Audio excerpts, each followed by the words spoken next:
Magandang araw, ako nga pala si Socially Awkward VA at ngayong araw pag-uusapan natin yung about sa rejection, especially when you're trying to be a virtual assistant.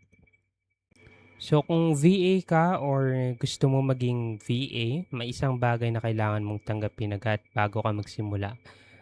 Yun ay mare-reject ka. And hindi ka lang mare-reject one time, mare-reject ka hundreds of times. Pero ang hindi alam ng karamihan is rejection is not the problem, but rejection is just part of the process. And hindi ito sign na nagfe-fail ka. Part lang siya ng process. So, iniisip ng mga beginner na VA na yung rejection, yung ibig sabihin nito is hindi ka good enough and nauubos na yung chance mo or wala ka ng chance dahil palagi kang nare-reject. Pero yung reality is normal part to ng freelancing. And even nga yung mga experienced virtual assistants na is nare-reject pa sila. So, yung problema is hindi yung rejection. Yung problema is how you look at rejection and yung meaning na binibigay mo dito. So, dapat tignan mo yung rejection as only part of the process, not something na definition ng pagkatao mo. Na dahil na-reject ka is hindi ka good enough and wala kang chance or you don't have a chance of being a VA. So, it's just, like I said, it's just part of the process. So, bakit nga ba normal yung rejection? So, for every job posting, meron lang, let's say, only isang tao lang yung i-hire nila. So, yung mga clients is marami yung mga applications na nare-receive nila araw-araw. Hundreds or even thousands of applications yung nare-receive nila from all over the world, from different countries, from the Philippines, from India, or other countries. And isang tao lang yung pipiliin nila. So, definitely you will receive rejections or even ghosting from clients. Pero like I said, it's normal and yung timing plus yung fit mo with the client matters. So, kung yung hinahanap niya na experience is fit sa'yo, so definitely you have a higher chance of getting the job or working with the client.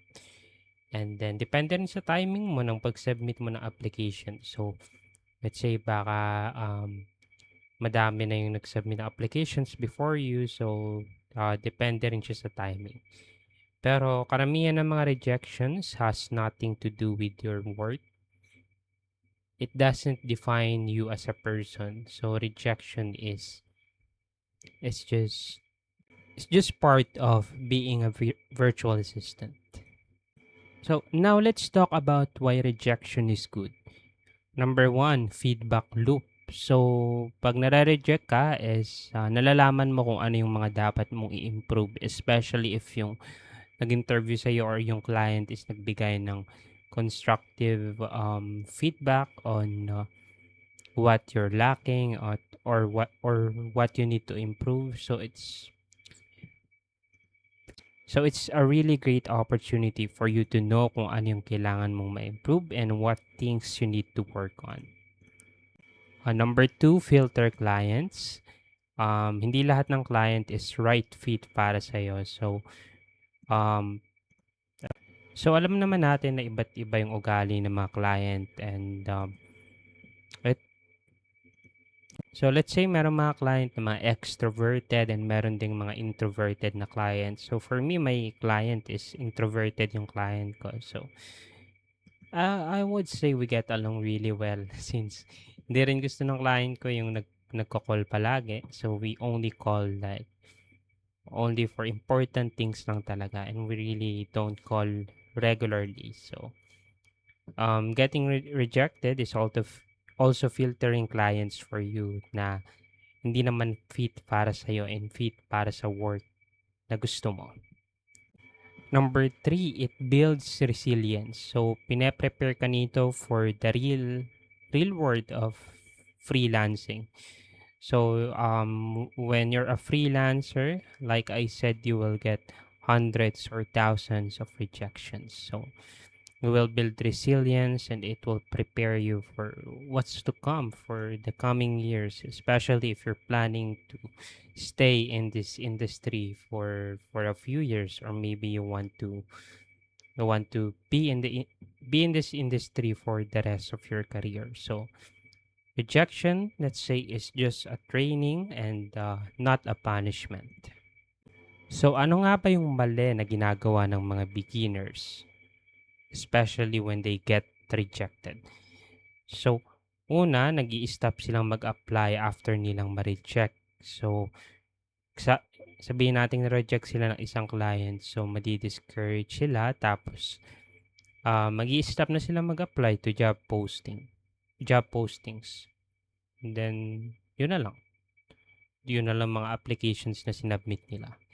Number two, nag-overthink sila. Yun nga yung sinabi ko na na-overthink nila yung worth nila, iniisip nila na hindi para sa kanila to or hindi sila deserving nito. Let me say this, you are deserving of this. Anyone who wants to be a VA is deserving of it. Because I know a lot of you has put in the work yourself. You're watching this video. Ayun nga yung one of one of the reasons bakit ka magiging successful is because you're watching videos like this. Pero I don't want you to just keep spending your time on watching videos. I want you to take action. So don't overthink your work. Don't overthink your worth just because reject ka ng mga clients. Number three, they lose momentum. So, ayun, pag na-reject sila ng mga clients is nawawala na yung momentum nila. Hindi na sila consistent sa number of applications na sinasubmit nila. Hindi na sila consistent sa pagre-reply sa mga client or attending interviews. So, ayun din yung isa sa mga mali na ginagawa ng mga beginner. Pero yung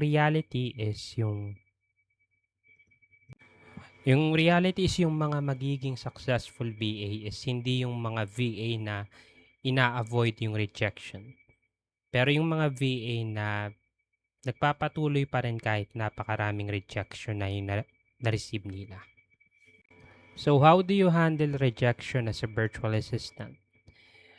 Don't take it personal. Ang gawin mo is i-review mo yung application mo and then i-skim mo lahat, i-review mo isa-isa and then tignan mo kung ano nga ba yung mga pwede mong ma-improve. Ano ba yung um, pwede mong i-add sa message mo, ano ba yung pwede mong i-rephrase. And then after you review your applications or your resumes, improve mo siya kung ano yung feeling mo na dapat mong improve. And then after nun is mag-apply ka ulit immediately to job postings.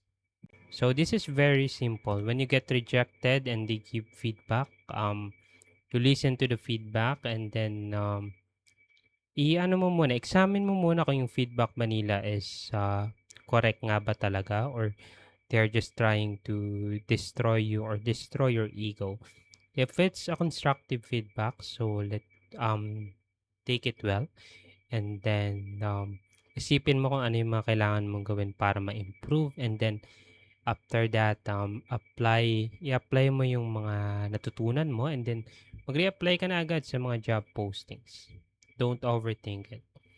So reject, adjust, and then reapply. Let me say this. You don't lose when you get rejected. You lose when you stop.